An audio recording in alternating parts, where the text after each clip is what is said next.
Yeah.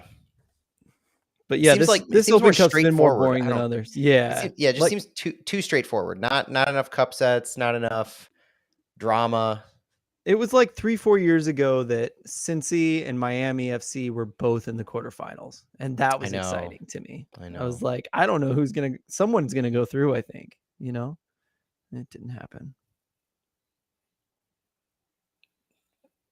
A couple of these matches tonight are just boring. Kansas City, Houston, Red Bull, Charlotte, Mm-hmm. NYCFC against New England at a college campus.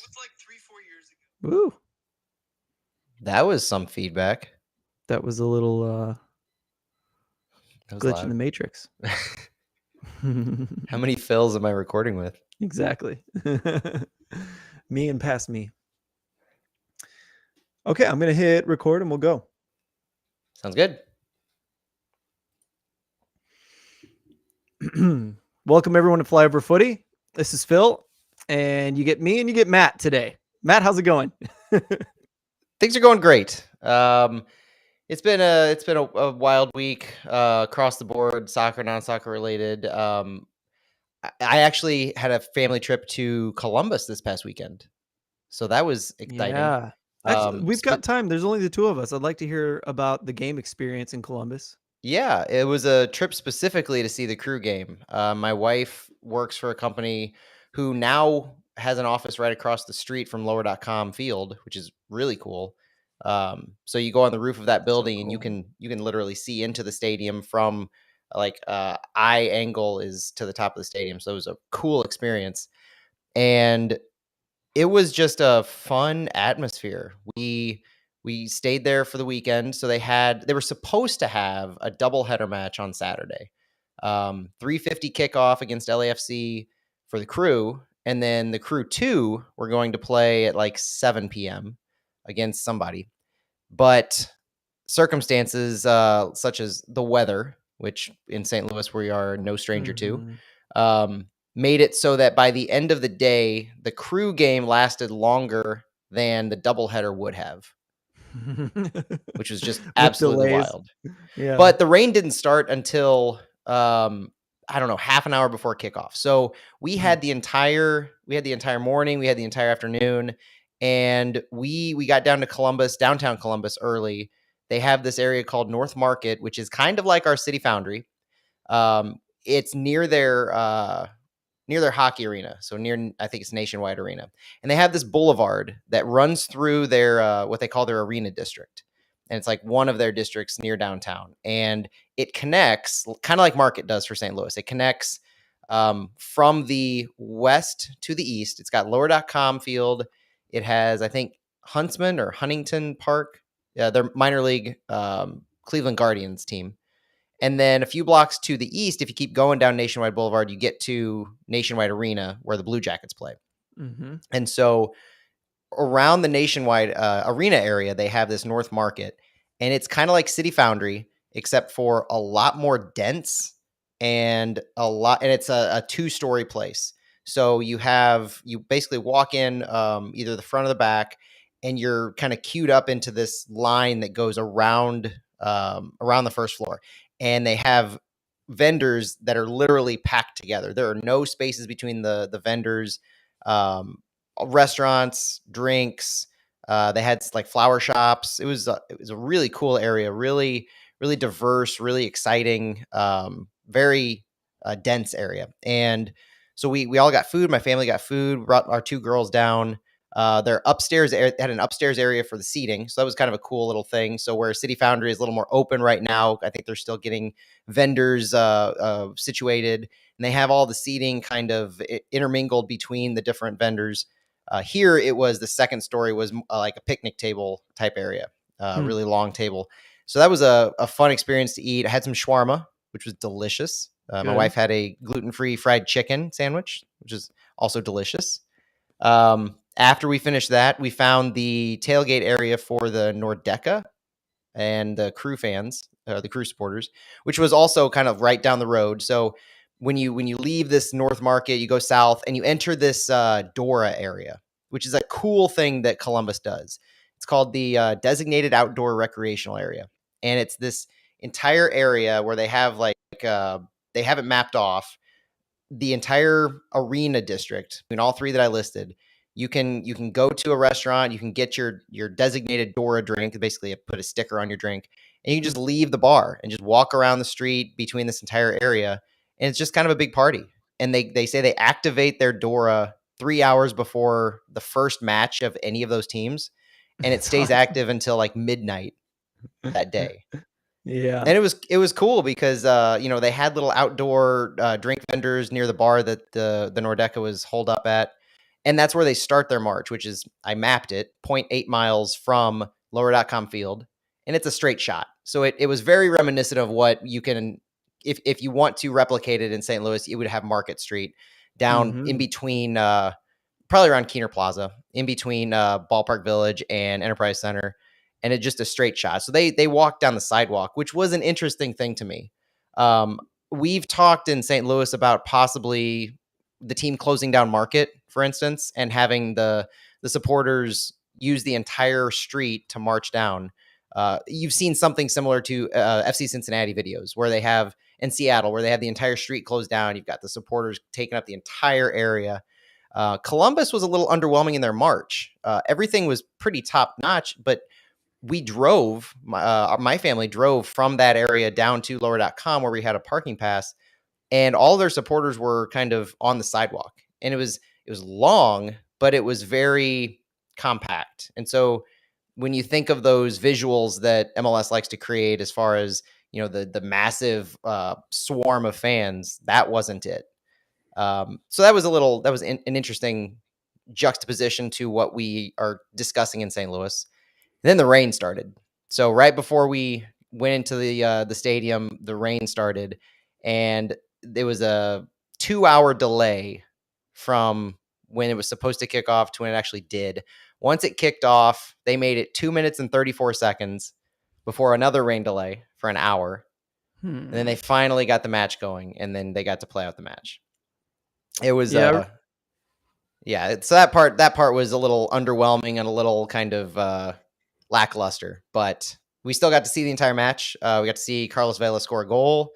We got to Hmm. see the crew play a pretty poor game of soccer, but it was a good experience in the stadium. And that's not to take anything away from their actual stadium too, because Lower.com opening last year, that is a gorgeous stadium. We got to walk around during the delay and just kind of take everything in, go into the Nordeca and look around at what their supporter section looks like, see just all the different places and the different vendors that they had. And it was an incredible experience. And I've heard that our stadium's in a similar vein. And if it is, then we'll be lucky, because um, that was a top notch experience in the stadium.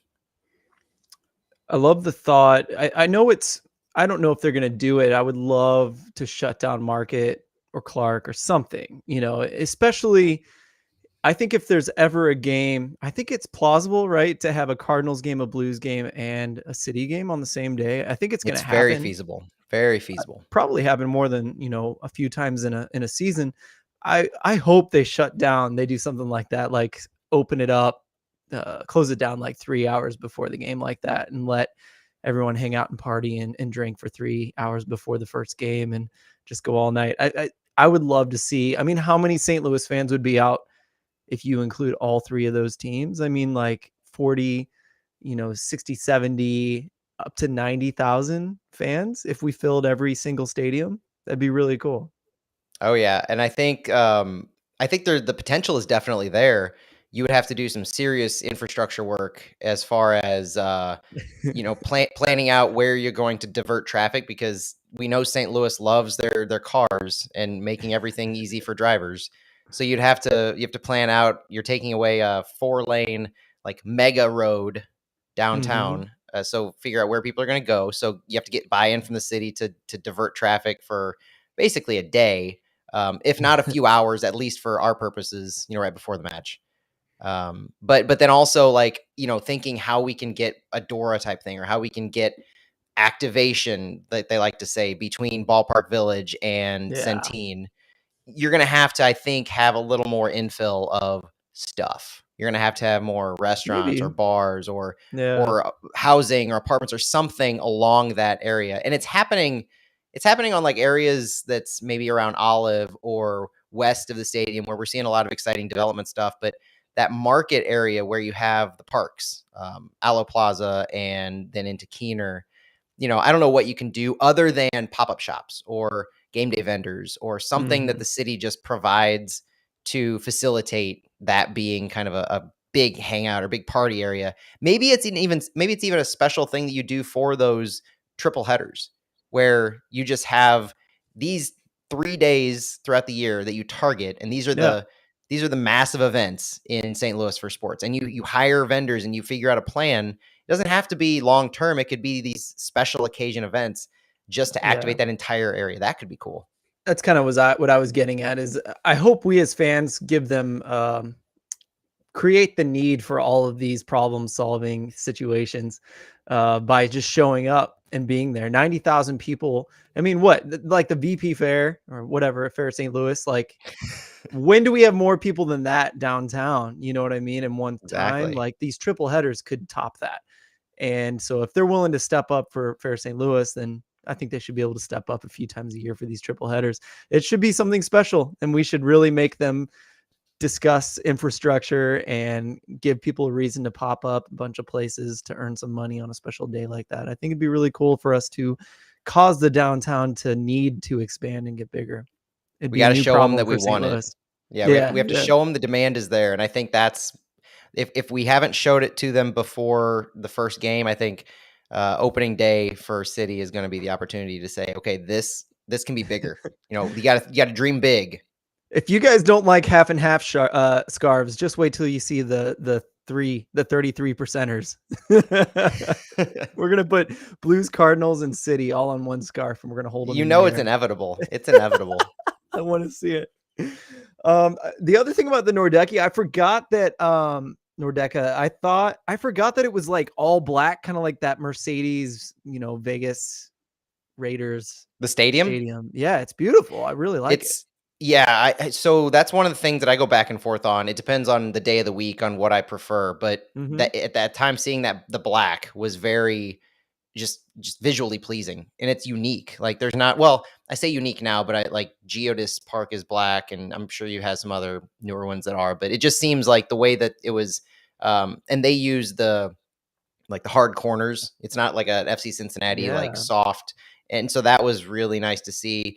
There's yeah. a corner area where their team store is that you can I imagine it being near the south, like similar to St. Louis's southeast corner, where when you come up to it, the way the corners meet, it's going to it provides kind of like there was an early rendering from the St. Louis City Stadium that it reminds me of, where it's like it almost seems like you're entering into an actual like cathedral type thing, where Hmm. the corners they don't touch quite, and they provide this like entrance that it feels like you're just being just hearkened into it and just taken into this hallowed ground, and they did a really good job of that.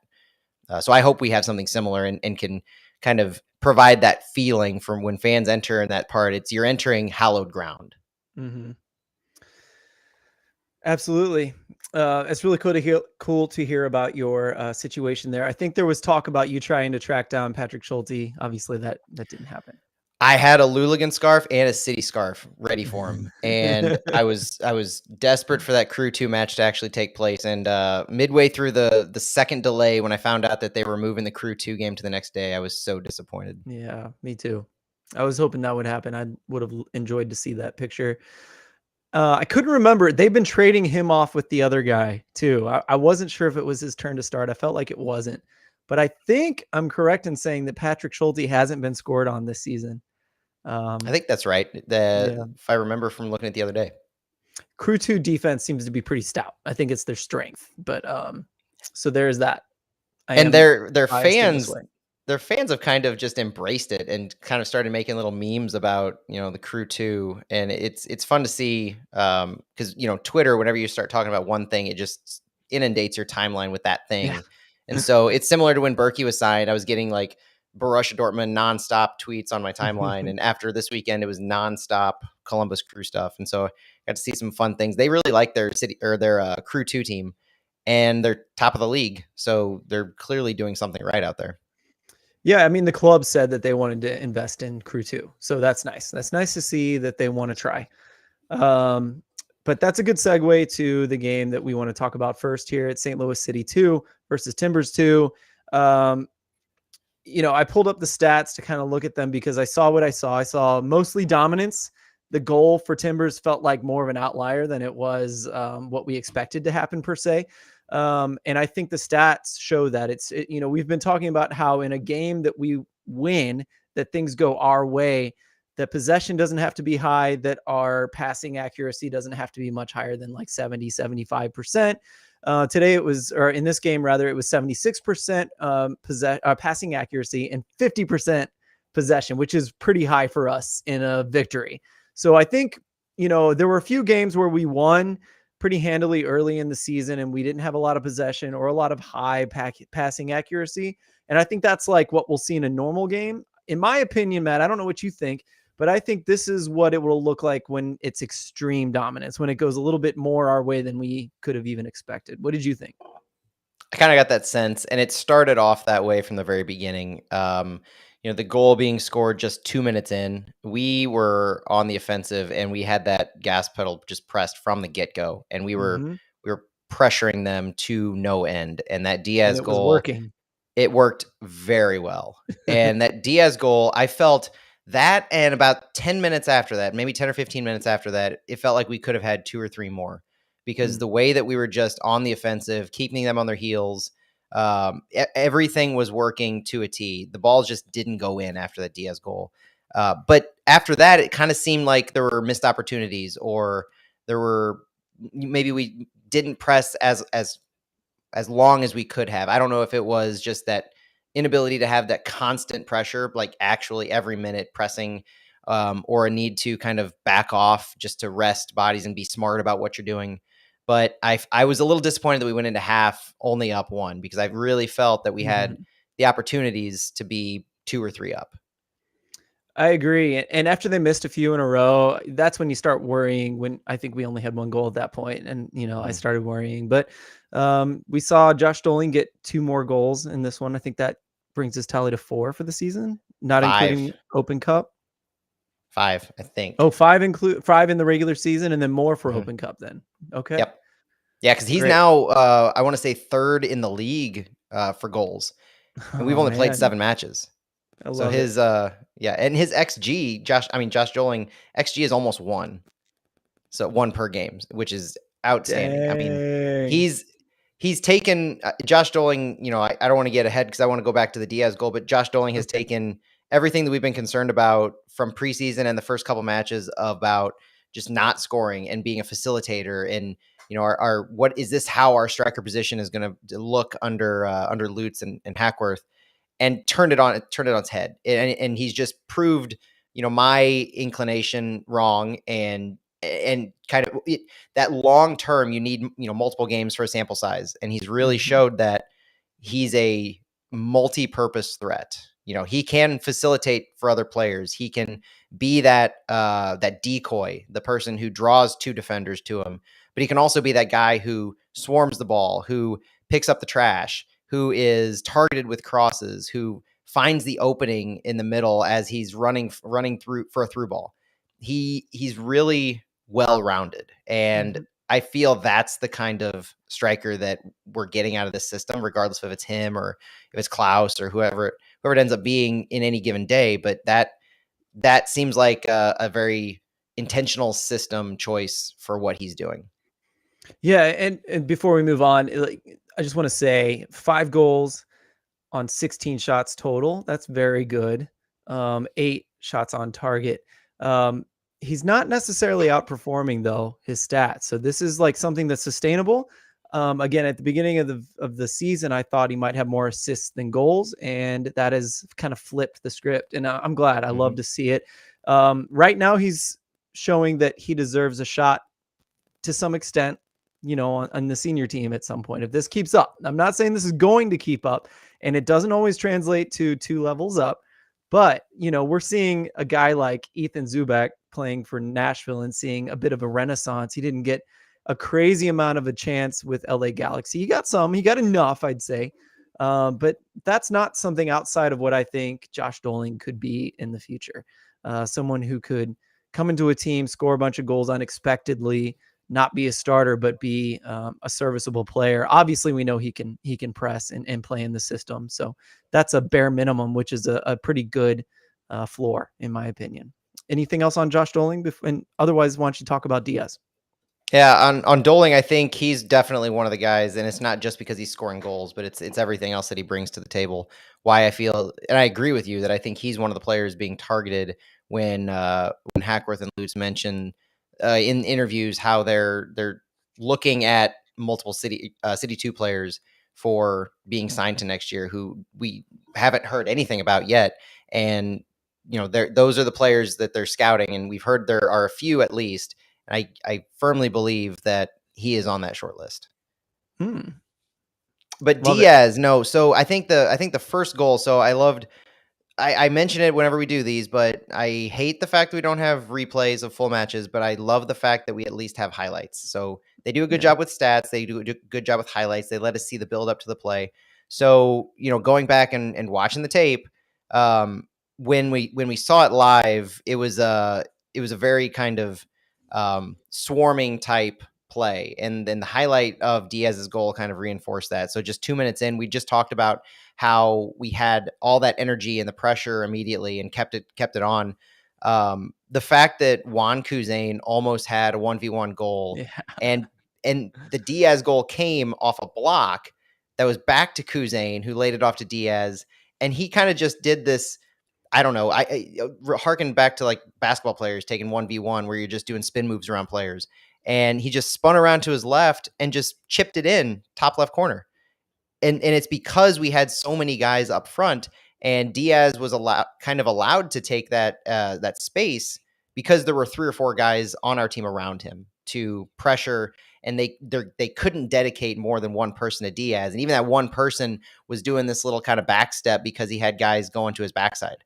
So it was almost like a full team effort that allowed Diaz the space to just chip that in, and it was a beautiful little shot to get past the keeper, who was still out of position from the Kuzain attempt. And, Yeah. and Diaz in general, sorry, Phil, but Diaz is just one of those players who is very.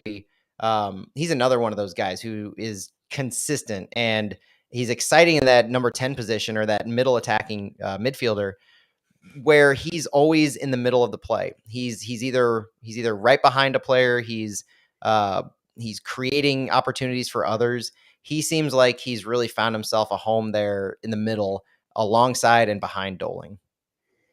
Yeah, he's opportunistic for sure. And he even shows some flashes of like a beautiful pass, or, he's always, I would say he's always there when there's something to clean up. He's definitely always there for that.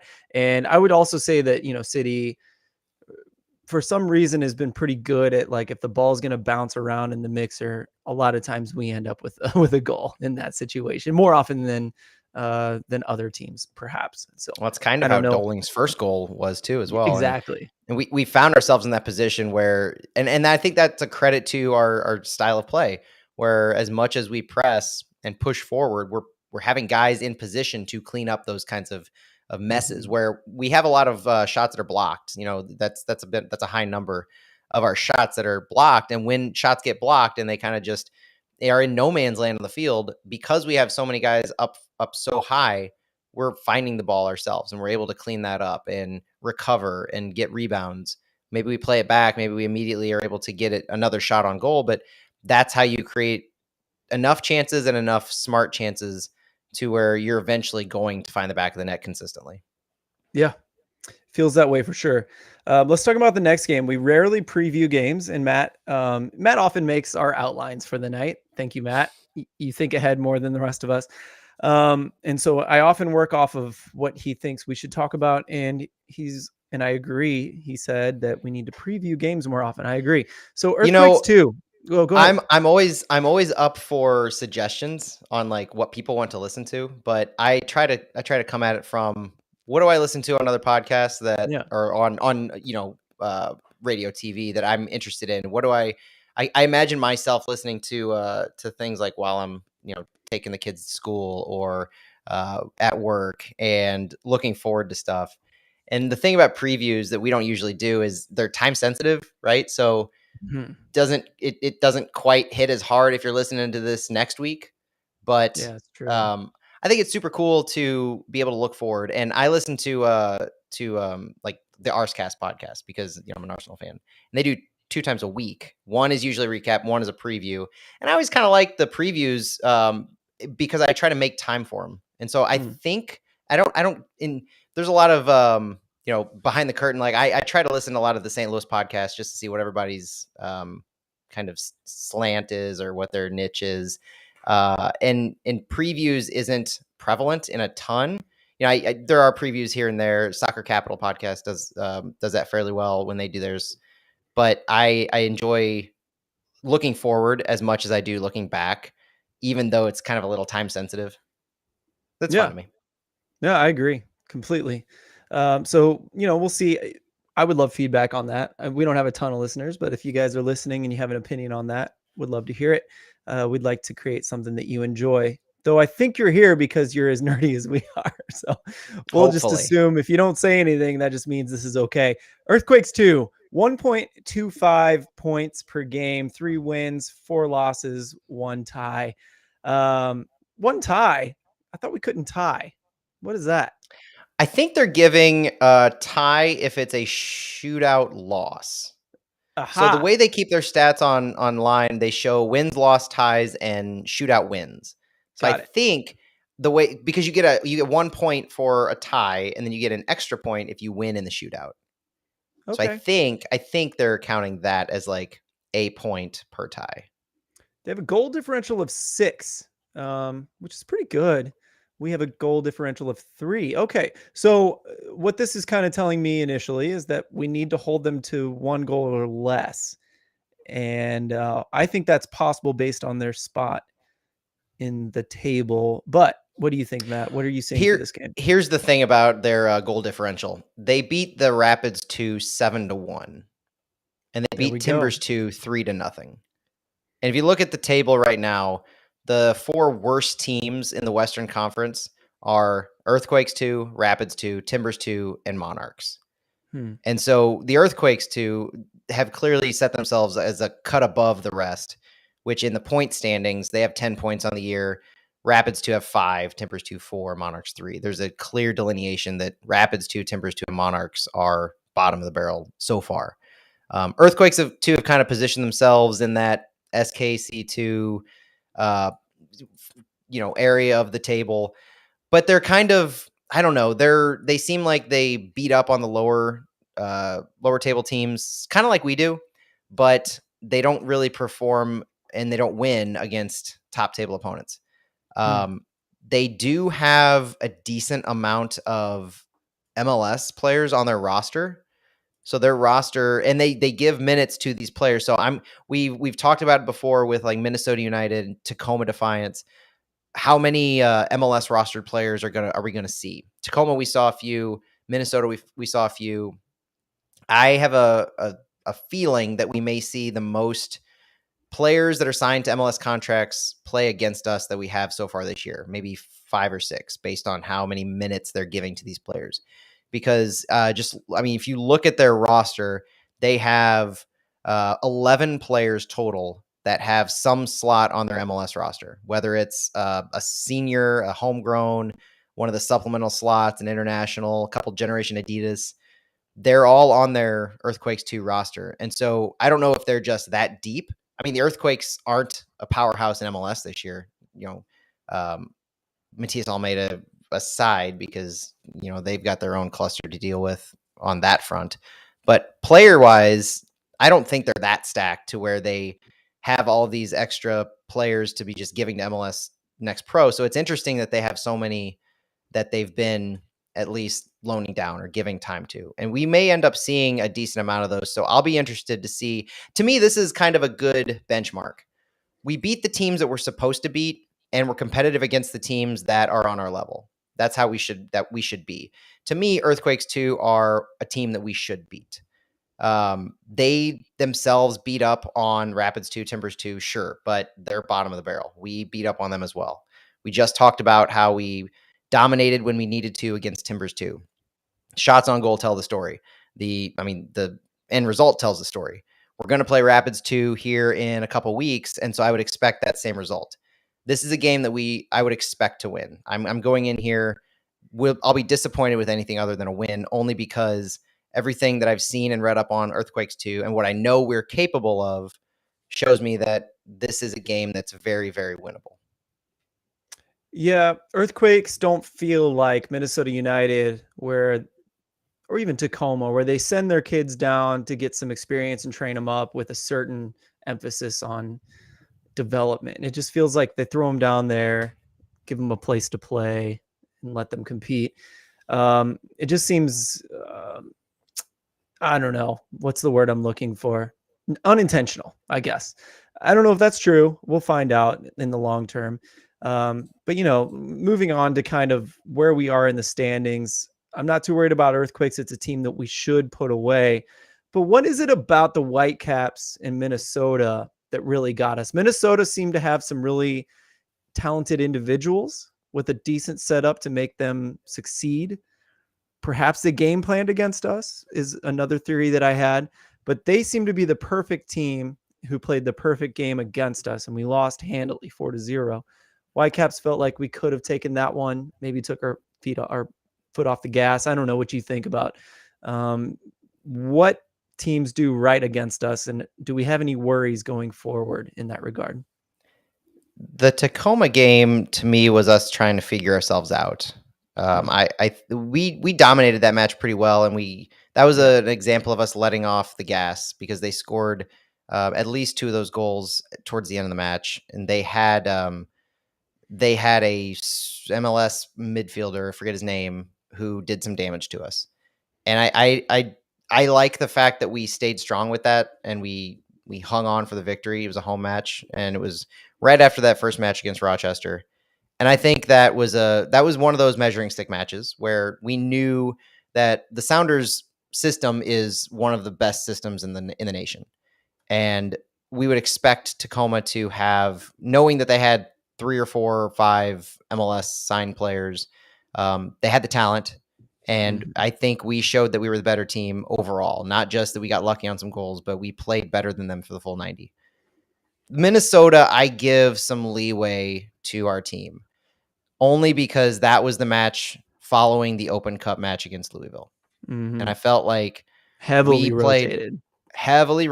We played 120 minutes plus PKs against Louisville. Our guys were gassed, and it showed. They were outperformed big time. A 4-0 loss. It's hard to draw many positives from that match, but I don't think it's an accurate representation of how a full strength CITY2 lineup would face Minnesota. So I'm looking forward to the rematch on July 10th Me too. in Minnesota. So I want to see what it's going to be like when we're at, and July 10th is an interesting date to circle because that's right after the transfer window. That's right after we know reinforcement, so to speak. The glimpses ahead are coming. I'm not expecting them to necessarily play much during that match, but it has my attention more than others for both the fact that I want revenge on Minnesota United too, and I want to see those guys play. So that's something I have circled. But I'm not taking too much away from losing to Minnesota United 4-0 yet.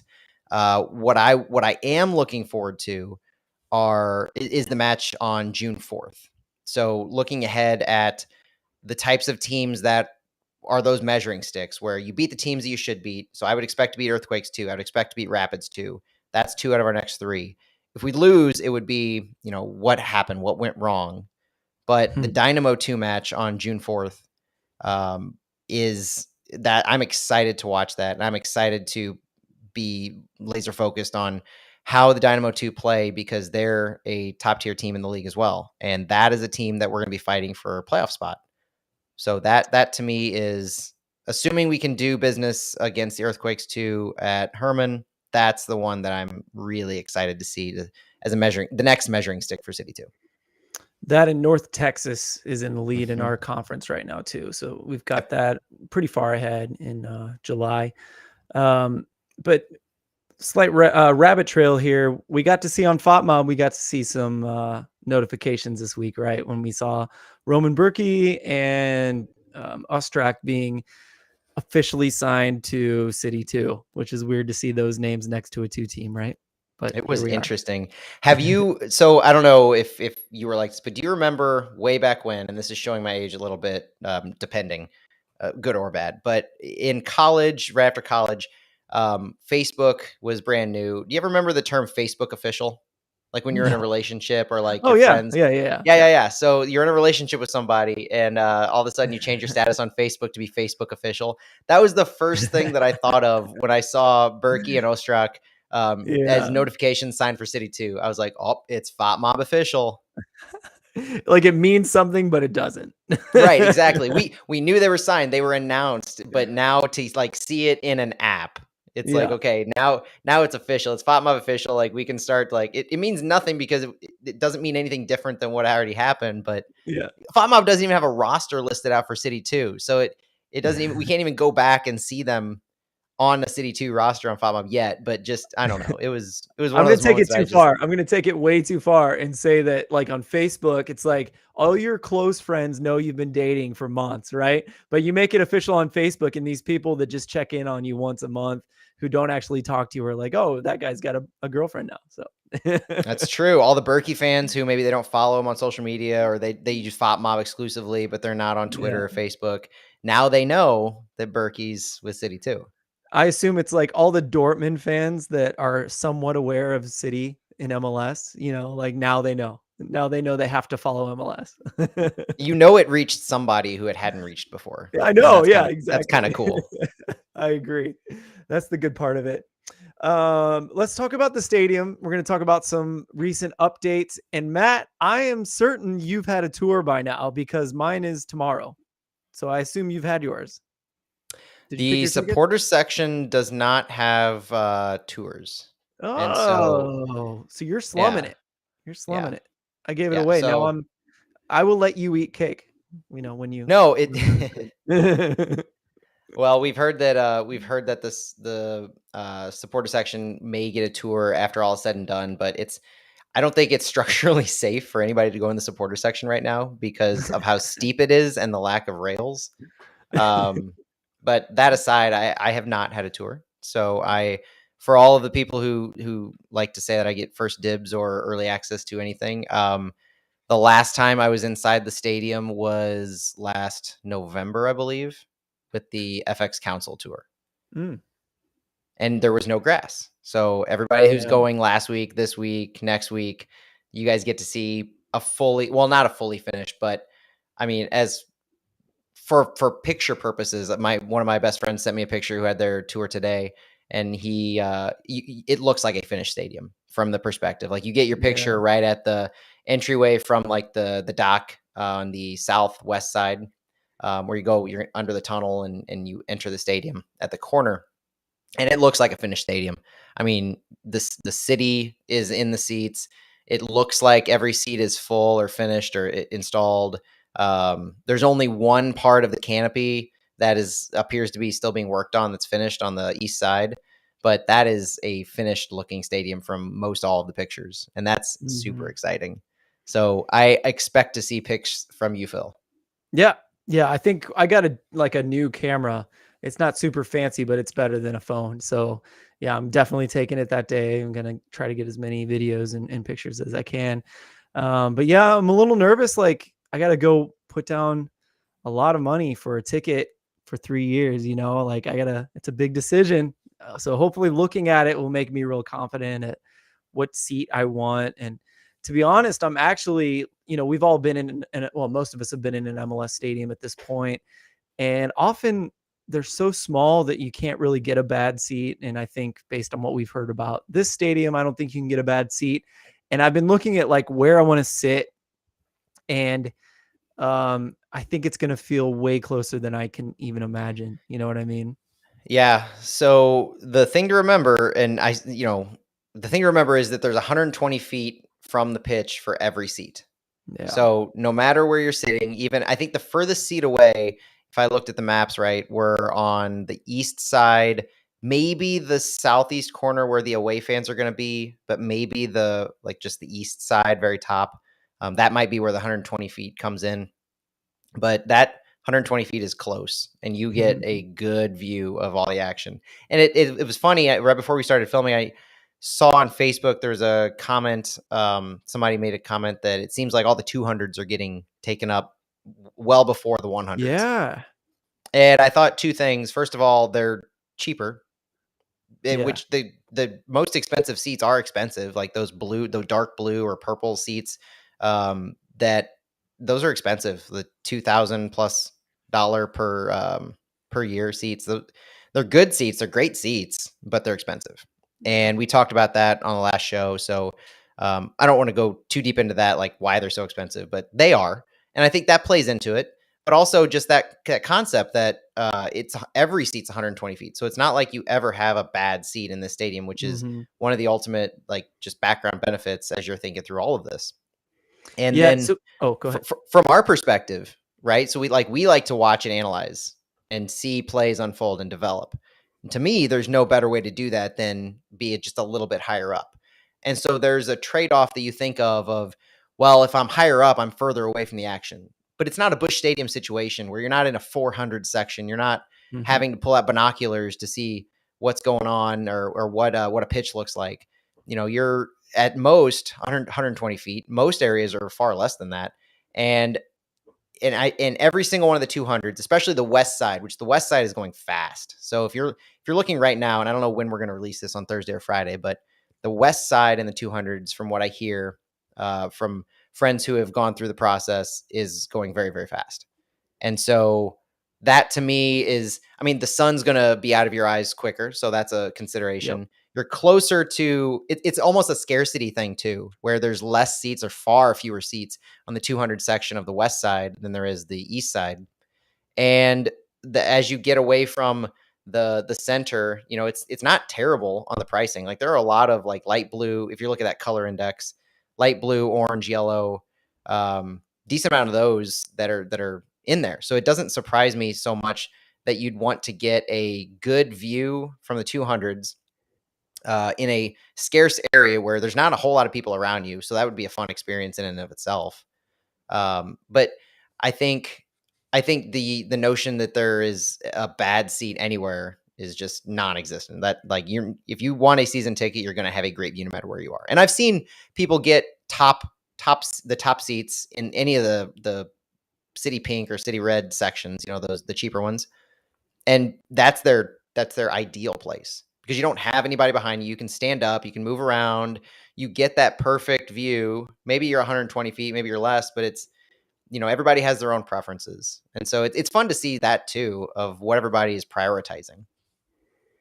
Yeah, and I would actually say, I think you said this, but most people are wanting to go higher. Like my sister-in-law went today, and we're trying to sit near them, and um, she was like worried about what to get, and she ended up getting the seventh row. But I guess they were trying to talk her into the front row because they do have like four kids. That's why she was kind of in a hurry to get out of there. But they were like, if you bring kids to the game, they warm up right in front of that section. They're like, they'll talk to players, like they can talk to players and get to know players. These are what they're saying. I don't know if that's true, but I think they're like trying to get those front row seats like sold because I think everyone wants to kind of sit high. So I'm interested to see what's available tomorrow. I have like a 5 o'clock meeting, so there's still a full day of people that can take seats between their purchase and mine. So we'll see what happens, but I'm not against sitting up close. I like to yell, and I feel like you can see a lot of good stuff up close, as well as, hopefully MLS will continue to allow me to rewatch matches after I've gone to the live one. So as long as I can rewatch, I'm good with sitting up close. Right, I But think I but I think think that most people want the higher ones right now for sure. I yeah. back that up with my sister-in-law's experience today. So where were you looking to? Which sections are you looking at again? I think Sheep signed up like 138, and we're between that and cheaper tickets, not far from there. So if we need to save money, we're going to, but we'll see if we can afford that one. But Nice. yeah, like basically where I used to sit, which is just beyond the Luligans, so on the Hey, west side, don't like you said. don't sleep on the second tier north end side either. Those seats right above the supporter section. Yeah, I know. Yeah. Don't I sleep mean, to on me, it's those. almost as important to be near the Luligans as it is to like get a good view of the game. There's always the rewatch. As far as the game experience, Luligans are gonna deliver every time. So there's that, in my opinion. We're running out of time. Let's speed it up here. Well, let's talk about city moves. This is really important to you and I. So I really want to talk about this. They had their first one. I don't know much about how it went or anything like that. But they're also expanding. Matt, can you talk about that a little bit? Yeah, so my understanding is, so I was not there, but I do know that they did have their first meeting last night. So we're recording this on Wednesday, so 5:24. Um, I saw, so it was one of those things where on Twitter and Facebook you see subtweets where it's alluding to certain things and you can piece things together. My understanding, and from what I'm seeing and hearing and talking to a couple people that were there, is that it was very promising. No, it's the first meeting with these kinds of things, and city moves, so it's the I don't know the best way to put it, but it's kind of like that initiative by the club to promote inclusivity and diversity. And I wouldn't say that the whole program is designed around LGBTQIA plus community and allies and the community members, but because the way that they phrased it when they first announced it is this first initiative, or the first focus is on LGBTQIA and inclusivity in that community. So that's what this meeting yesterday was about, where the format, there was a 3-session workshop, and this was put out by Peter Wood, the VP of content. Part one had 2 keynote presentations and a listening exercise. Part two had a collaborative design workshop exercise, and part three was an action plan for implementation. So you see that ahead of time, and you can see that it's pretty clearly designed to not to introduce concepts, to hear and absorb certain information, and then collaborate on solutions, and then determine how they're going to be able to implement those solutions. And so that conceptually sounds fantastic. Hmm.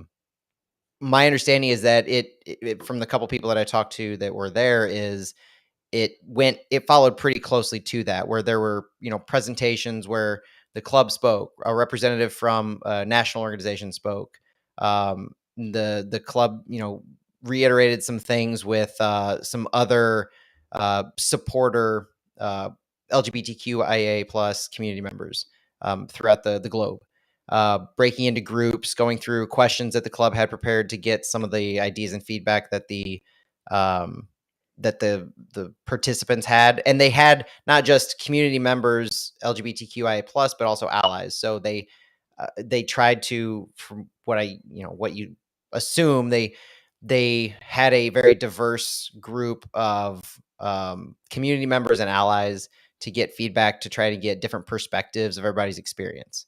So getting all of that information, ideas, and feedback, it sounded like a pretty similar thing to the way they formatted the FX Council, where they give you prompts, you go back in your group, you discuss those, and then each group makes a presentation to the wider audience and to the team. Notes are taken, ideas are written down, and then action items and implementation plans are created. And so it will be interesting now that that has occurred, to see what action items come from it. What fruit is born from those discussions that were had last night, because I think it's important to know how early it feels like this team's been around forever, but they don't kick off for another 10 months. I think it's important to see how much of what those community members gave to the club that they're able to implement day one next year, which is where they have plenty of time to put all this planning to action and to make meaningful progress and to be the leader in support and that community. And I want to see actionable, and I want to see very defined things that the club has done, because there have been some missteps, not by the club, but by those associated with the club, that have not led to a very positive image by association, not by action by the club, but just by association. Then we've talked about it. We know that the political contributions by Centene were uncovered, very poorly received. But the club can control what the club can control, and this to me is an opportunity that so far it doesn't seem like they're passing up. And I think that is of the utmost importance to see this club be a leader in the LGBTQIA plus community from day one. And this is how it's getting done. And just watching this develop and needing this to be like industry leading is important for this club and for this community and for St. Louis. Yeah, there have been missteps in mostly MLS clubs, but some USL clubs too. And usually it happens, pardon me, it happens on like a small level, individuals running into individuals and something bad happening. But there have been larger examples of that. And I think the way that a club addresses it can largely be like the success of it can largely be attributed to how close they are or how in tune they are with their fans. And sometimes a club is in tune with their fans and sometimes they're just not. And you get this like corporate businessman response, right? And that's when things blow up. So, I'll say this over and over. I'm sorry if you've heard me say this, but if this is something that happens inside of say the supporter section or the visiting supporters section or on the outskirts of that area, I do truly hope and believe that the Luligans or any other supporter crew are able to handle that in-house in an exemplary fashion, and I think that's always the best way to figure something out, because I think the only time a club needs to get involved is if that goes wrong. And then the club kind of has to make a statement at that point because things have just gotten out of control. And so we don't want that. But if the club has to get involved and make a statement or make a decision on something, the Centene thing, I hope they don't ignore it like the Centene thing, but we want them to address it with marginalized people in mind, right? Making sure they're not addressing it like a corporation would, because I Mm-hmm. think it's proven that if the club gets it wrong, you better believe that Don Garber is going to get it wrong, because MLS has never really done right by that situation. They say the right things when it's planned ahead and there's like an anniversary date for something, or it's Pride Month, or, whatever, right? Like they're good. It's a They can sterile version of support. Yes.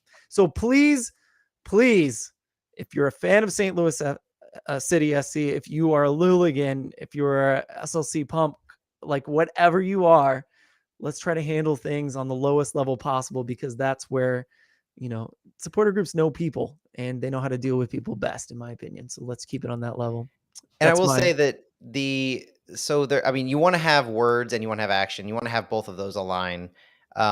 It, to me, it's part apologist, part understanding you can control what you can control. So knowing that there was no public statement from City against Centene when it wasn't even like released or announced. It was just uncovered that there yeah. were political contributions. Like you want, that's your knee jerk reaction, and I still want it. I would have liked to have some kind of acknowledgement that there is a sentiment in the fan base that is concerned that City is not upholding what they've talked about because of who they're aligning with and what their contributions are. City themselves stayed quiet during that time, and they are very clearly they've put words out, more broad, more, I don't want to say sterile, but more MLSy, vague. But this part here has the potential to be the action that shows where their true colors are and where their hearts lie. And so doing this right, I think will go a long way, if not the entire way, in proving what their values are and showing by actions, because that's what everybody has always asked for, is actions, showing by their actions that they value every single person, regardless of ethnicity, sexual orientation, gender identity, anything. And so that's why the City Moves program is so important, and why uh, actionable progress from that is necessary. Yep. And I skipped a little bit there. I meant to say that I think we've seen that the council that you're on has really borne fruit. We've seen that that has been effective, that a lot of stuff that normal fans are asking for, they delivered on, like Hmm. absolutely. And so that gives me hope that this will have a similar effect. Yeah. We don't have proof yet, but if something bad happens and we find that this council that City moves has some play in how they respond, I will be the happiest St. Louis City fan on the planet. And I think we have a little bit of evidence that it will have that kind of effect based on what's happened with other councils. So I wanted to be more positive than I was. I didn't mean to go negative there. No, I love it. Yeah, I think they've shown that the way they're doing these councils, and if they put something together, whether it's FX Council, City Moves, City Futures, they're going to follow through with whatever they have designed, and they take the time to set things up properly and get the Mm-hmm. infrastructure in place on their end, so that whenever these things start to happen and develop, they they are ready for them, and they have a plan on and resources devoted to making them happen. So that's very it's very positive to see. Absolutely. All right, that was our um, getting on our soapbox for the episode. We usually got one, and that was it. Matt, we got like 5 minutes, 10 minutes to talk about the academy. So I'm going to set Let's you do loose, it. talk about whatever you want. I'll maybe respond, and then we'll wrap it up for the day. So I will. So when all this was going down, it's been a busy month for everybody, and it's hard to keep track of a lot of the things and the developments that are going on.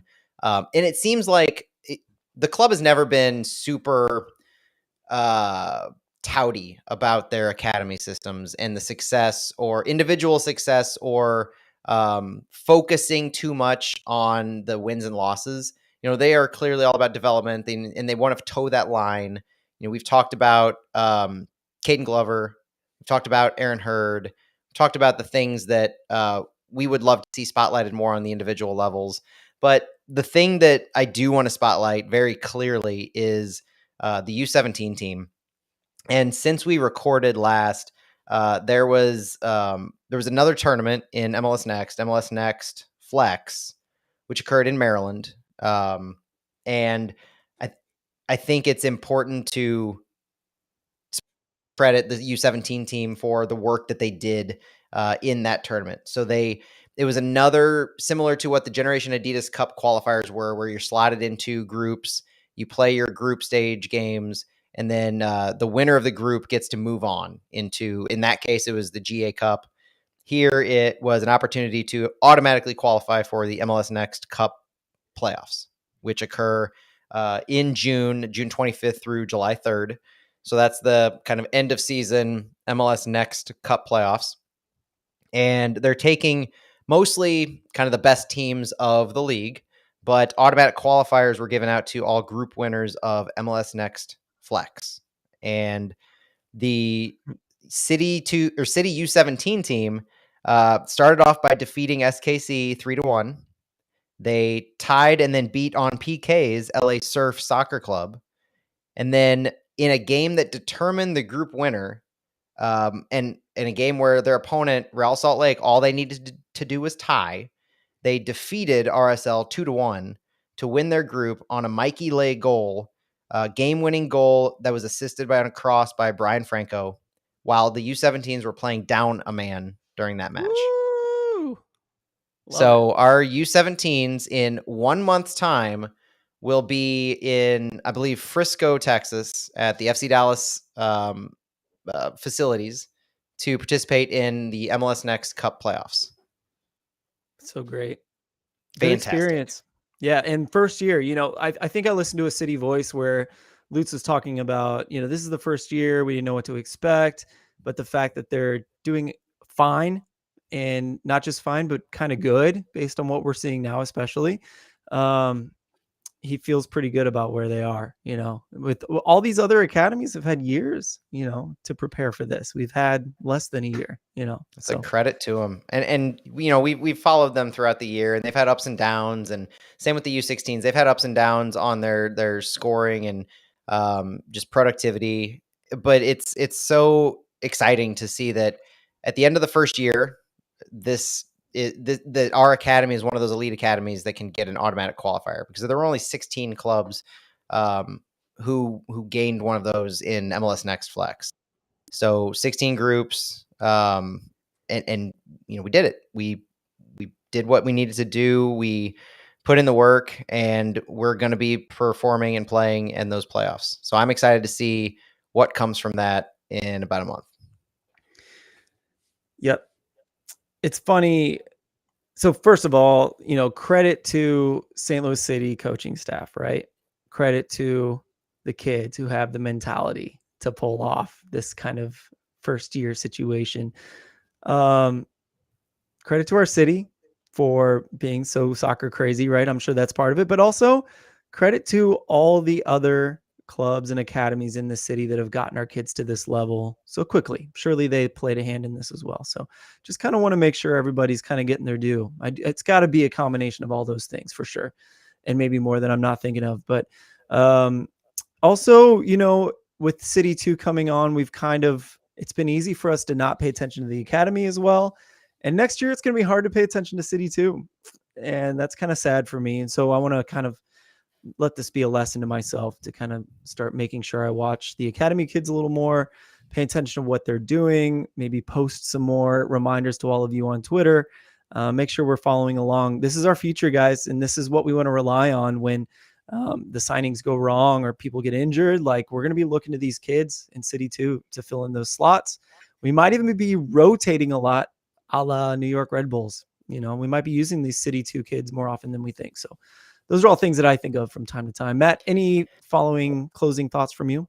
Well, it's been a while since we've talked about homegrown signings, but that was a big thing when the academy first started, and we didn't have a CITY2 yet. But one of the things we were excited about and focused on is who are we forecasting, or who are we expecting that could be a homegrown signing. And let's not forget that Lutz and Hackworth have talked about players from the academy being signed day one to the city roster, and I still firmly believe that there are still those rumors out there about Aaron Hurd.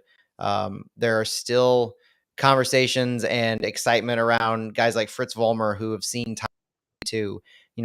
As the Academy League has concluded, this is one of the more exciting things going into the next week, the next few weeks, the next few months, both before and after the MLS internationals arrive, that we've talked to conceptually. But I really want to see how much time guys like Aaron Hurd, Fritz Vollmer, Josh Mayer, and all those guys get.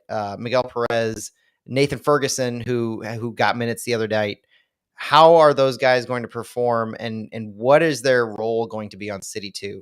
Because I don't think it's too much of a stretch, or I don't think it's fallacy to think that the more time you get on CITY2, both in the starting lineup and minutes and how you're used, will play directly into what your role might be with City. Because as the season progresses and we see guys who have aged out of the U17s now, and so their only opportunity is going to be with CITY2, it's going to be important to see how they're rotated and included, and not just as role players or as squad rotations, but is a guy like Aaron Hurd or Fritz Vollmer, or kids, guys, boys, men, how are they going to slot in the rest of the season? And are we going to see this consistent trend of Aaron Hurd has been specifically said by Hackworth as, yeah, he's earned it, he's earned his spot? Are we going to see more minutes? Are we going to see starting opportunities? Because that, to me, will give an inclination as to who our homegrown signings are really going to be come November, December, January of next year. So far, it's Aaron Hurd and Fritz Vollmer. I don't think it's any stretch of the imagination to say those two are separating themselves from the pack. But you also have, I think Carson Gibbs is still on an amateur contract. Nathan Ferguson. I want to see more of Josh Mayer, but those are the guys, those 5 or 6 guys who are signed to the amateur deals. Those are the guys that still having eyes on, even though we don't talk about them on the regular, because they're getting minutes with the U17s, who are by and large, like I said, happening behind the scenes. They're not getting a whole lot of focus because of all the CITY2 things going on. It's kind of City's MO to not spotlight the academy too much, to give them an appropriate level of coverage for the fact that they're kids. So we don't get a whole lot of spotlighting on them beyond the occasional comments on the national team level, or whenever someone gets minutes like they did against Louisville on City 2. So keeping that's always been in the back of our heads, but I think it's going to be a lot more front and center now the academy season has concluded, to see how these guys continue to get minutes as the City 2 season progresses and eventually ends going into City. Yeah, like the watching Josh Winder with Louisville tonight, and to see him do so well against City 2. He's 17, right? This kid is so good. He's really quality. I mean, ideally, Fritz Vollmer, we're behind, right? Louisville's had several years to kind of get to the point where they can start a 17-year-old academy and everything, right? So we're behind them. But if we can get Fritz Vollmer or Josh Mayer to start more often next year on the 2 team, I'd really love to see that. I'd really like to see them as confident as Josh Winder was tonight facing off against Nashville. That was awesome. Yep. He did really well. And I think he's at this point going to be a trustworthy U.S. youth national team player for the foreseeable future. And then who knows how long it'll take for him to get to the senior team. Maybe not that long. It's looking like. I just hope they sell him for a little more than they sold Gomez for. There's probably no Hackworth clause in his contract. Exactly. We won't talk about that. Anything else, Matt? Anything else you want to cover before we leave? No, just excited for the final match at Herman Stadium is this Sunday. So it's a Memorial Day weekend. Sunday is not a school night. I'm planning on taking my kids. It's the last match at Herman. So after this, it's everybody heads to Edwardsville. Everybody heads to SIUE. Mm-hmm. So I want that. I would love it to be special. If you're listening to this on Thursday or Friday and you're wavering or you're thinking it's a holiday weekend, I don't really want to get out and spend time with sports. I mean, you've seen what City puts out as what the atmosphere is like. I think it's going to be super fun, and the last opportunity we potentially ever get to have a City match at Herman, because we still don't know where they're going to play next year. They could play at Centene. So this could be the last opportunity to see St. Louis City at Herman. Take advantage of it. Yeah. I haven't seen any like massive stands in the training grounds, but they could just put up a bunch of stands in the training grounds, and that could be where they play too. It would make sense. Know. Or they could play in actual Centene. That's another thing for that crew too. I hope that doesn't happen, but it is possible. You never know how they're going to do double headers, or if they're just going to open it up for free to season ticket holders and have just a skeleton crew for ops. You never know, but you don't want to miss Herman Stadium. Agree. That's the main point here. That's it for today. Thank you so much for listening, Matt. Thanks for joining me, man. Always a good time. Bye, everybody. We'll talk to you in a few.